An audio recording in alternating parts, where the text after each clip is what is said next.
everybody.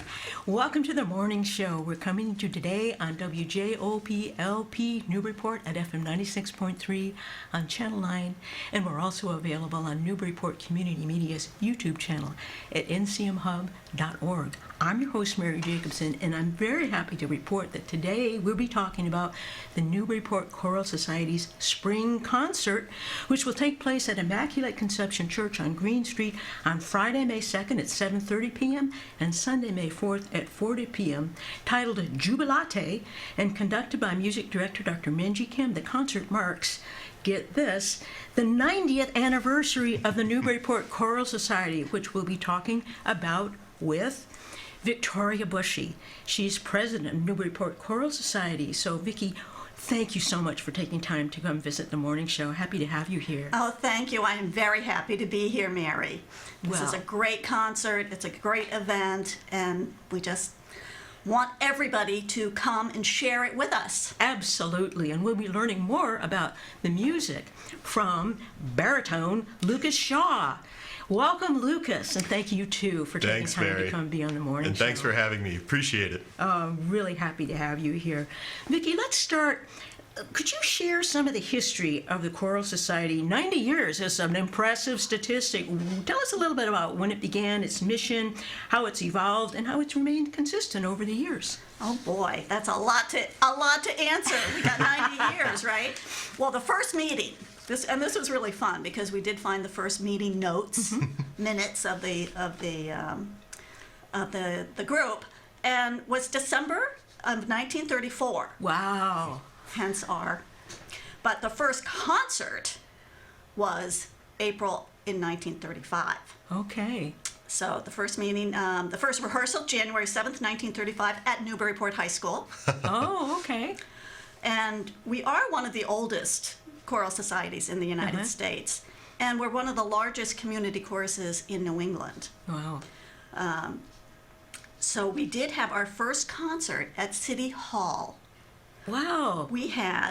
It was 116 singers, and there was 1,000 people in the audience. Wow. I mean, that's just unbelievable. Absolutely. That was a big debut. Yeah. It really was. And let's see, the first concert, April 29th. Wow. Almost to the day. Yeah. $1. That was the reserved seating, 50 cents for general admission. Okay, So times what- are different. What a deal, Yeah. right? So, and here we are. We started out as the Newburyport Choral Singers, Okay. and we do have a first copy of our first concert, the program, which I shared with you, and we have a list of all of the singers, and some of those singers have names that we were like, oh, there are lots of noise, N-O-Y. Oh, yes, we have one now. We have a soprano, Sue Noise. So it was like, Sue, are any of those relatives? Oh, her husband's aunt Oh, gosh. is Wow. in that group. And I loved this story. Sue is a lovely person. She said when she started to sing, it was, I think, 1978. And her aunt, her aunt-in-law, came with her. Oh, my gosh. So she wouldn't be by herself. She had stopped singing with the group at that point, but she came back and sang that concert and sang next to Sue, and they sang Messiah.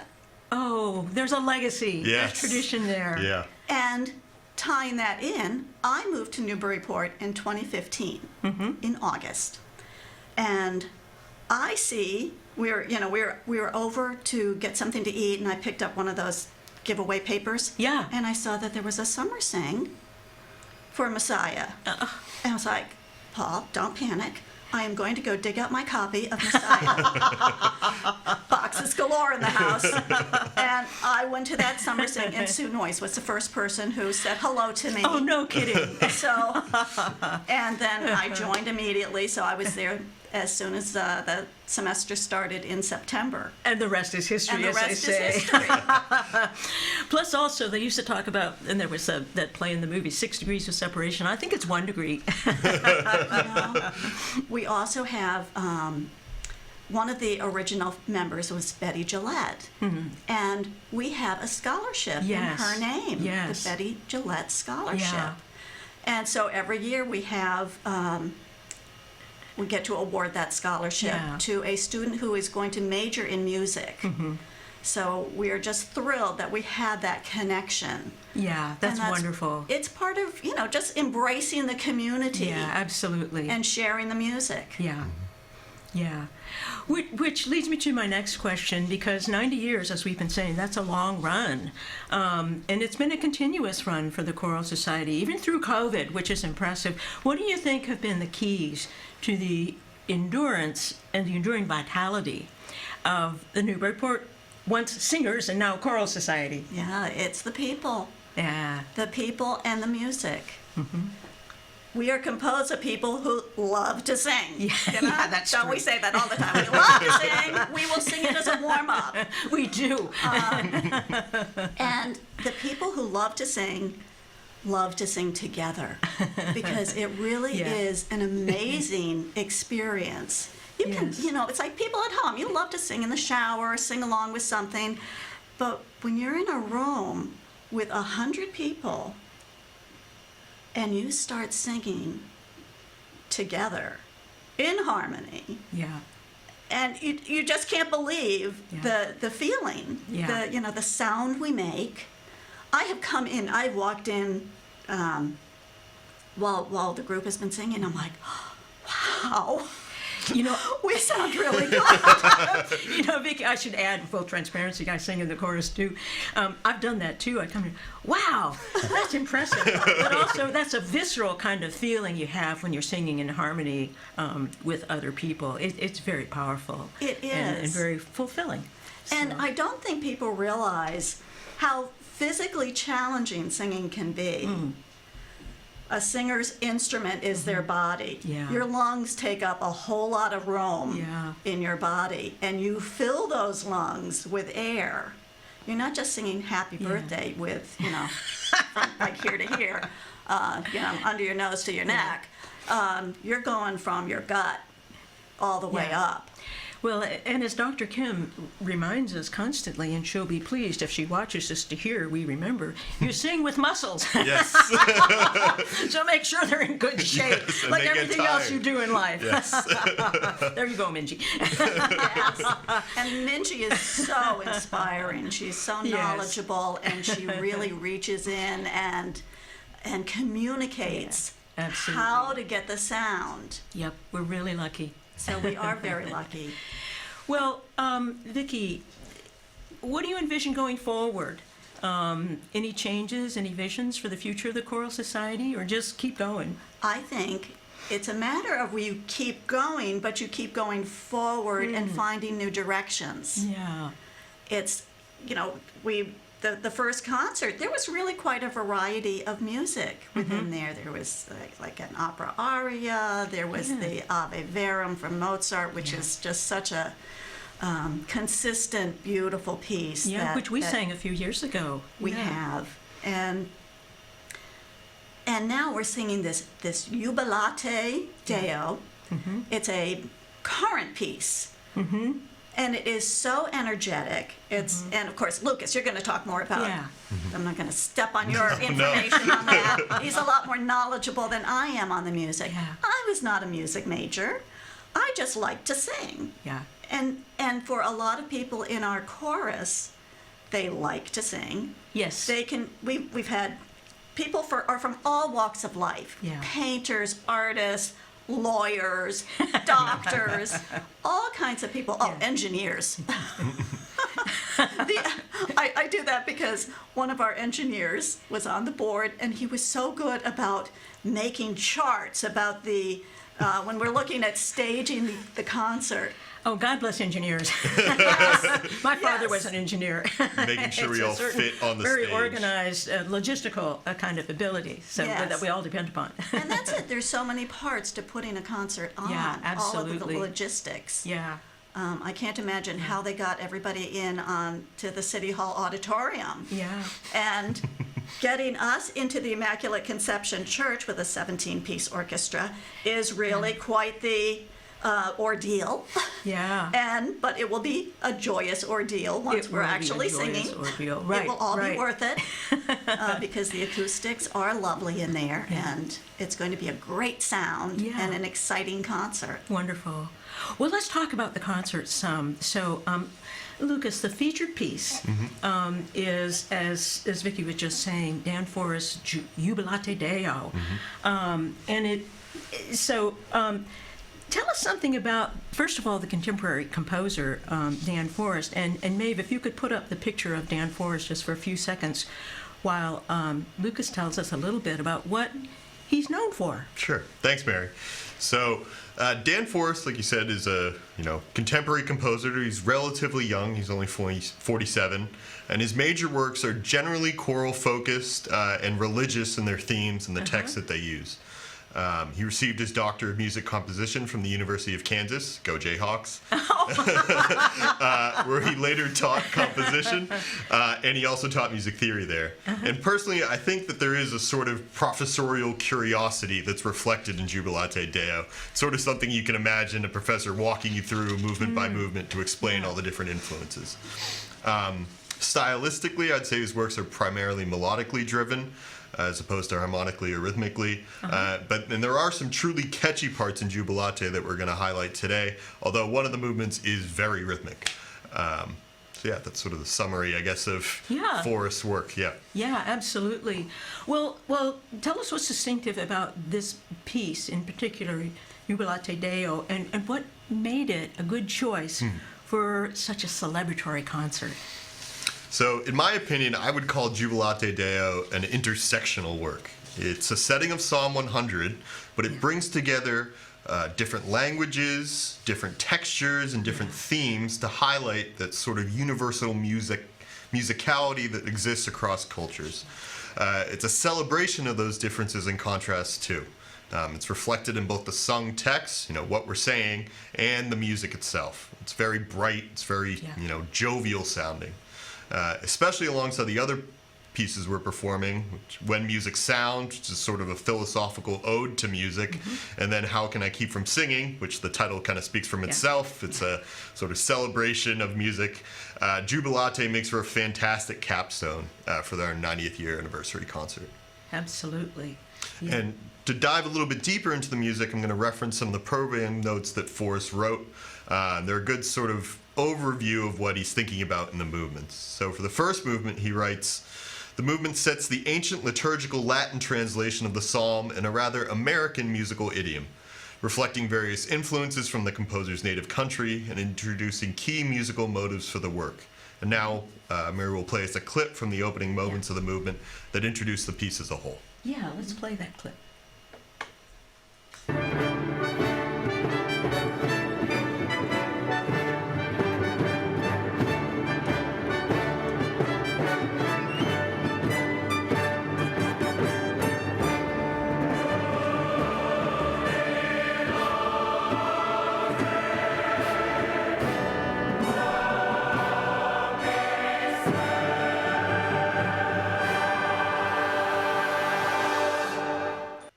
As you hear, and as Forrest wrote, that first movement reflects the sort of modern American choral style of composition.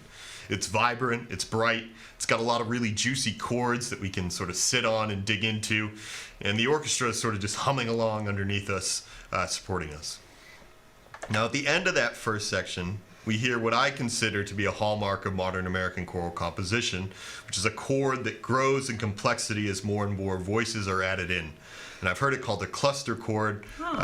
If the audience is familiar with Eric Whitacre, who's another American choral composer, he uses that technique in several of his pieces to great effect.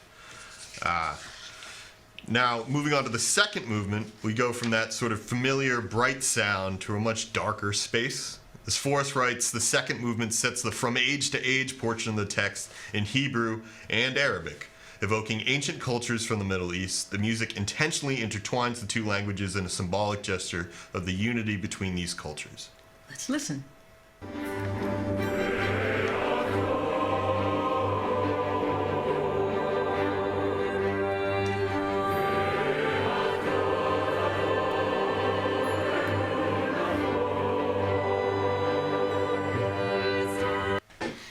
It's a different mood, isn't Yes. it? Yeah. Okay. With the first one, you kind of go like, ah. Yes. This is much more reflective. Yeah, subdued, I think you could say. The first thing I noticed when we began rehearsing it was the similarity between the Hebrew and the Arabic portions of the text. You know, Forrest says there's a sort of cultural unity there, and I think it's accurate. So the Hebrew, apologies to any native speakers, is Barichu Shemo, and then the Arabic is Barechu Ishmeho. And these are both Semitic languages from the same area of the world, and I think he's trying to emphasize that common root. He could have picked text where the languages would have sounded different, but he didn't. And so sort of back to that mysterious tone that I was discussing earlier, he uses a few different techniques to sort of bring that out. I think one, it starts with a flute solo, which tends to sound sort of primordial. It's in a B-flat flute, not a concert C flute, so it's a little darker sounding. Yeah. And that solo uses a lot of ornamentation, which are sort of short digressions from and accents on the melody. And that's kind of a nod to traditional Middle Eastern styles. And that creeping melody we first hear in the flute comes back in that clip we just played where the choir is ornamenting, again, referencing those Middle Eastern styles. At another point, sort of at the intro and at the outro of the movement, there's a bass drone underneath a solo section. And I think, again, sort of having a bunch of men singing very low brings out, it's dramatic. Yes. To me, it reminds me of if you've ever heard Tibetan chanting with those very, very low tones that they make with doing very special things with their throats. I don't know how they, but it's very dramatic. Exactly. Yeah. And I think he's sort of like a voice of God effect, something you'd hear in the temple in Indiana Jones. So after the second movement, we go into the third movement, which is sort of a Chinese lullaby. There's a soprano solo and a traditional Chinese string instrument. And then we move on to the fourth movement, which is titled Ingoku Jabula, and it's sung in Zulu. And the translation of the text is, "Shout with triumph to the Lord, all the earth, serve the Lord with joy, come before his presence with singing, know that the Lord is God." And the choir is very much celebrating in this moment. If you wanted to play the clip. Yeah. It's like the most fun. Yes. Most fun to sing.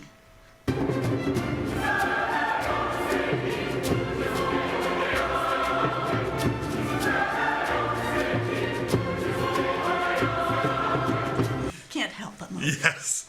And in fact, As Vicky was saying, you can't help but move. It's really, but I'm sure the audience will feel that way. It's just kind of got such rhythm. and the composer actually instructs the choir to move with the music. We're supposed to be dancing a little bit there. And, it's very celebratory. There's a bunch of different rhythms that we hear back to back. And we'll talk about later. They sort of get combined into a polyrhythm, which is very evocative of sub-Saharan African music. And we're also instructed, or at least the baritones are, to shout. We are very much celebrating music and sort of the text that underlies us there. So, like I said before, this is a much the primary motive for Forrest is melody, but at this point we're very much in a rhythmic space. It's a rhythmically predominant movement. Again, intersectionality. We're touching on a lot of different themes here. And like I said, there's sort of a polyrhythm that goes on in that clip you played, where we hear the different rhythmic sections independently, and then they're layered on top of each other. Again, intersectionality.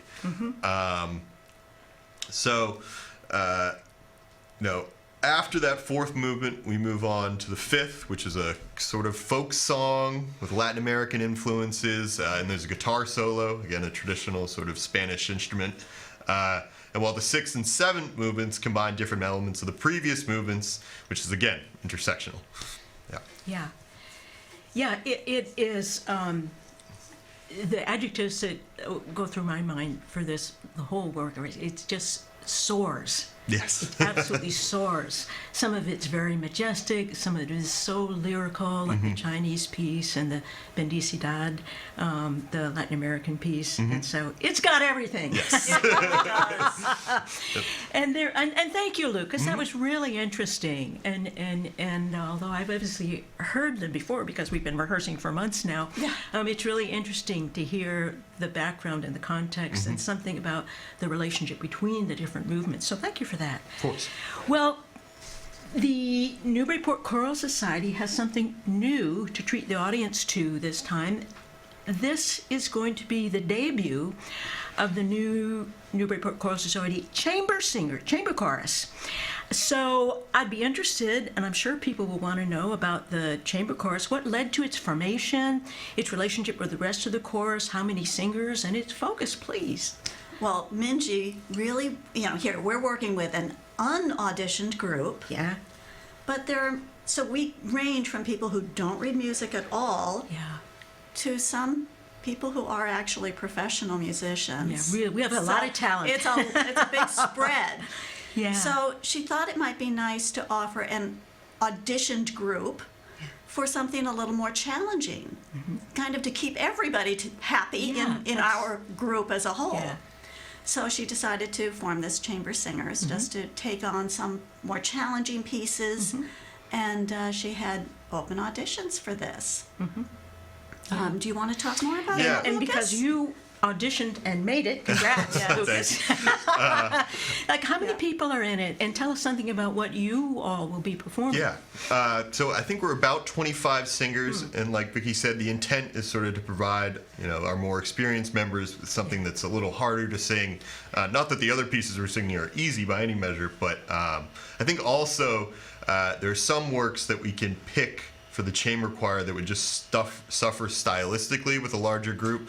The Magical that we'll talk about in a minute is a really expressive piece, and you need a lot of synchronization between the different parts, and particularly in terms of rhythm.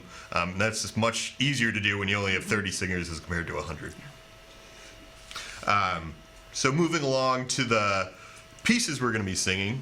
The first one is I Got Rhythm, with music by George Gershwin and lyrics by Ira Gershwin. It's a sort of jazz standard. A little bit about the composers. These were two brothers who grew up the children of Russian immigrants in New York City. They grew up listening to Tin Pan Alley, the sort of, classic show tunes and musicals of the era.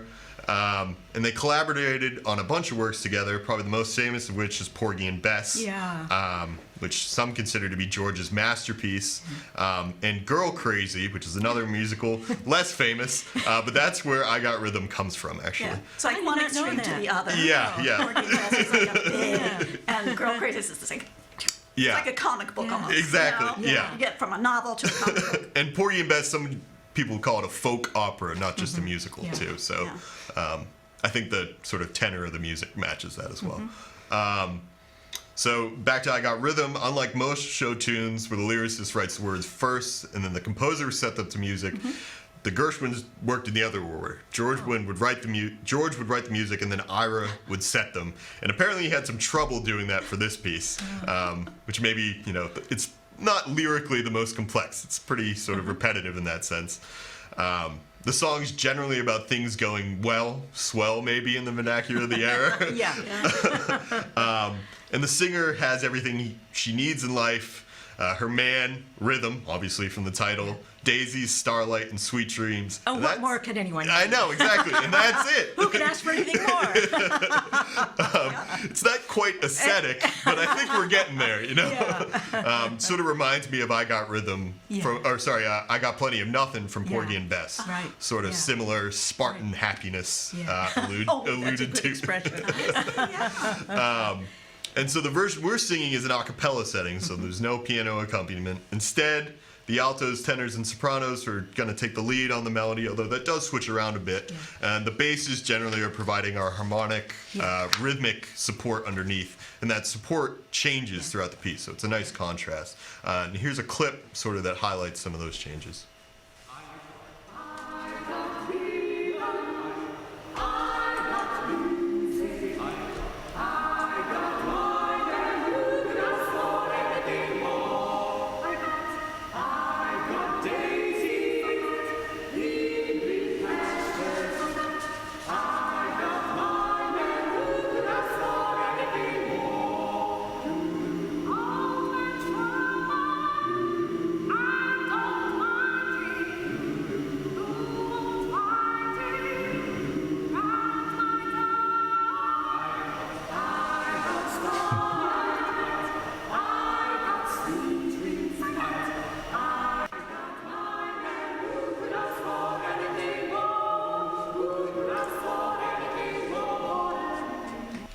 So And there you have it. yeah, and you hear it sort of when the solo comes in there. There's some really cool sounding jazz chords underneath, which on top of sounding great, I think are really fun to sing. Yeah, I bet. You know, the choir just kind of locks in to the chords, and then later the basses sort of do Yeah. a string bass impression. I mean, classic in a cappella singing. We sing a walking line underneath, which again provides a really fun contrast to what we Yeah. were singing at the beginning. Yeah. And I think you have a Renaissance piece as well. Yes, Lucas. yeah. In addition to I Got Rhythm, we'll be singing a few more pieces, but one of them is a madrigal, like I mentioned, from the Renaissance, and it's called Il Bianco e Dolce Signo, which, apologies for the Italian, but it translates to The White and Sweet Swan. And it was actually a very popular piece back in the day. Not pop music in the modern sense. I think that more like folk music back then, but it was a widely performed piece. It's a setting of an Italian poem, which was written by a priest, actually. In broad strokes, deals with a lack of fear of death, to put a damper on the morning. Like in I Got Rhythm, our singer, or singers, the choir in this case, don't feel too stressed about life. They have what they need, and so much so that death isn't worth worrying about. So that's not a damper. no, I guess once we get Since to we're the all end. singers, who could ask for anything more? Exactly. Yeah. So I think the piece starts with all the different voices sort of relatively in sync with each other, and then sort of the voices diverge. We get some more rhythmic complexity as the sort of discussion of death ramps up, and then towards the end we sing "De mille mort il di sarei contento," which translates to 1,000 times a day I would be happy to die. And I think the all right. composer did some word painting there. Yeah. Interesting. Yeah. I think it reflects sort of the way we sing this piece, which we'll hear in a second, Yeah. is reflective of that 1,000, the amount of times we're willing to die Yeah. for this. We hear it over and over and over again. So Well, let's listen to the clip, and this is the King's Singers doing this, and we'll show a photo of the composer, Jacob Arkadelt. I hope I'm pronouncing his name correctly. Excuse me, and by the way, that was the River Tree Singers Yes. that we were listening to previously for Jubilate Deo. And the pictures you were seeing of the Newburyport Choral Society, the real thing, we owe thanks to Jeremiah True for those. And I'm adding that because I forgot to do it earlier.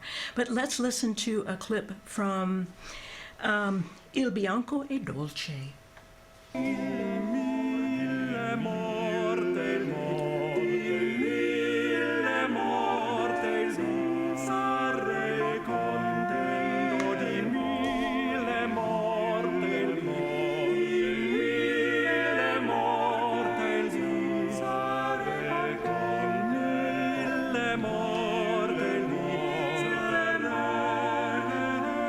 now, like I said, there's sort of a waterfall effect there with all those different emphases. And while we don't sing it 1,000 times, we do sing it a lot. And I think they were kind of nodding. It's so pretty. Yes. And again, it's just a different mood than the other clips that we've Yeah. listened to. It's very soft. It's very reflective. It's very relaxing. Yeah, makes for a great So- contrast to the rest of the Yeah, program, it sure too. does. Yeah. Now, sort of that last phrase that we heard there is reminiscent of a particular point in Jubilate Deo, the piece that we were discussing at the beginning, where again the different voices are entering in a staggered fashion, and we'll hear that in a clip now too. Okay, let's play that last clip.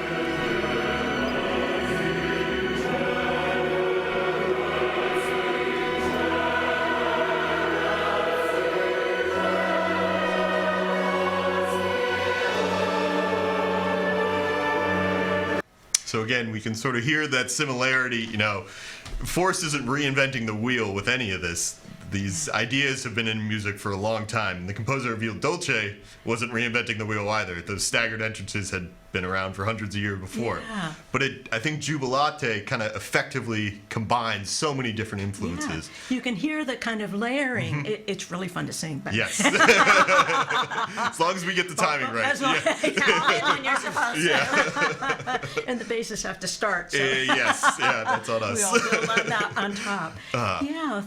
Yeah, well, you know, Lucas, thank you so much. course. That's really been fascinating and a great way to we hope, entice people to be interested in the concert. Is there anything about the concert that I haven't asked you about that you'd like to add at this point? Oh, I'd say just having our director, Dr. Minji Kim. Yeah. She, just watching her Yeah. conduct is pretty exciting right there. Yeah. She's a rock star. She really is. And, I see her as our future, bringing us forward Yeah. into new music. We have certainly increased our size of members since COVID, reduced us so much. And younger people, too. We were getting kind of gray. And, it's like, gray's okay, but we need Well, you we want need more. to keep it going. We want to keep going. You want to And- build an audience. You want to build the chorus to, keep it going because it's been around for 90 years. 90 years. And And 90 it's worth more. it. It's worth it. I'm looking forward to our 100th anniversary. There you go. Yeah. Exactly. I think it will be great. And there were some things I wanted to mention about the chorus. We have traveled. We have done tours in Europe, which was very exciting. That was in the 90s. We have also commissioned works. Yeah. There were 3 in particular. One was One Blood, about historic Deerfield, the massacre there. Oh. Jonah, about the North Shore seafaring history. And most recently, Guidelines, which was just a few years Right, ago. with Rena Espaillat's poetry. With Rena Espaillat's poetry, our own poet right here. Yeah. So that alone is very exciting. It that is. Yeah. we can compose and Mm-hmm. share the music and share some of our community, Yeah. some of our history in Massachusetts, in Newburyport. I think that's a really valuable thing to do. Absolutely. It expands the cultural footprint of the chorus and keep us vibrant and sort of growing and on the cutting edge. Yeah. Yes, So, there you go. absolutely. Wonderful. Well, let me repeat then the information about when the concert will be happening. It will be at Immaculate Conception Church on Green Street on Friday, May 2nd at 7:30 p.m. and Sunday, May 4th at 4 p.m. And for information about tickets and the concert, visit NewburyportChoralSociety.org. Easy to remember. It is easy to remember. And I do want to point out that this is a new thing for us, performing on a Friday night. Yes, that's So right. because of the church, they weren't able to accommodate a Saturday concert Right. because they are an active church. Yep. They have masses going on. They and do. It's okay. We can't do that at the same time. Yes. So Friday night performance and then our Sunday afternoon performance. So it's a break with tradition. Yes. A break with tradition and adapting. But to- adapting, that's right. Going forward, as you were emphasizing, don't always make moving it- forward. Right? Don't make it 90 years if you don't make some changes. Yeah. That's right. All right. Well, thank you both so much. It's been wonderful to talk to you about the history of the chorus and what keeps it going and where it's going from here. It's been fun to learn about the music. Thank you very much, Lucas. And it will be exciting to hear the debut of the chamber group. So lots to look forward to. Thank you both so much. It's been really fun and wonderful to talk to you. Oh, thanks for having Thanks, us, Mary. Mary. This was My great. pleasure. I learned a lot from Lucas right here. This I was know. really interesting. And we're very excited to be performing this concert. It's Yeah. going to be wonderful and an exciting experience. I think people are going to love it. As the first song we're singing says, how can we keep from singing? It's true. All right, thank you so much. That's it for today, everybody. Please join us again next Thursday at 9 for the morning show. Till then, everybody, be well.